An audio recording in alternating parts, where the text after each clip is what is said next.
I'm Nigel Webster. I've been an author, tournament angler, and worked in outdoor fishing and four driving media for nearly 20 years now. So you've probably seen my face on shows like The Fishing Show by AFN and also All for Adventure.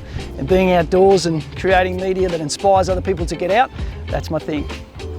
I've always been a fisher. Like from the age of 4, first thing I wanted to have in my hands was a fishing rod. So it's been a lifetime of pretty much just trying to understand fish. So I'm an environmental scientist and an earth scientist, so I've always wanted to know more about what happens around us, and a big part of that is what happens in the water. So fish and how they work has always intrigued me.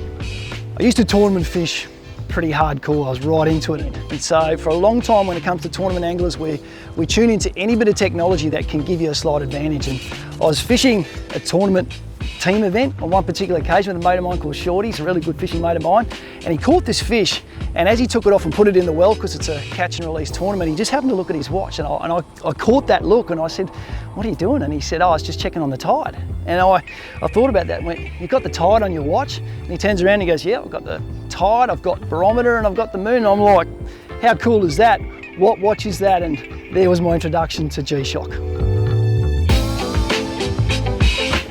For me, understanding fish is where it's at, and almost from a scientific point of view, you want to know patterns. So why do they respond the way they do? And we've got all these variables out there like tide, moon phases, barometer, and they all affect the activity levels of fish. Now, to have all of that packed in a bit of technology that's with you wherever you go, that is an absolute piece of technology that you have to take with you if you spend time out here. Let's face it, the job we do, even though my wife doesn't think it's that tough, we absolutely beat each other up from the beginning of the day to the end. As you can see, I'm already carrying a few scars. So from being bitten by animals, chased by animals, we've been stung by wasps in the middle of nowhere, you get cuts, you get hooks in you.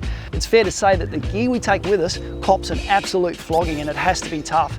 And to this point, I've never ever broken a G-Shock. I'm still waiting for the day, but I reckon I'm going to wait a very long time. Over the years, I've worn plenty of G-Shock, and all of them still have a favourite spot for me at a different time. So I've had the Gulf Masters, the Mud Masters, which I've taken on my 4 drive trips, covered in grit and dirt and blood and whatever comes. At the moment I'm using the Rangeman, and I absolutely love it because I've done a lot more hiking into remote areas in the last couple of years as part of our filming. So trying to find remote waterways and getting off that beaten track.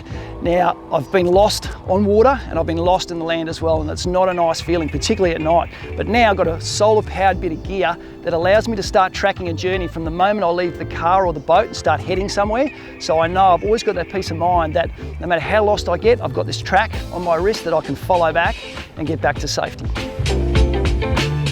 I'm Nige Webster, this is my G-Shock story.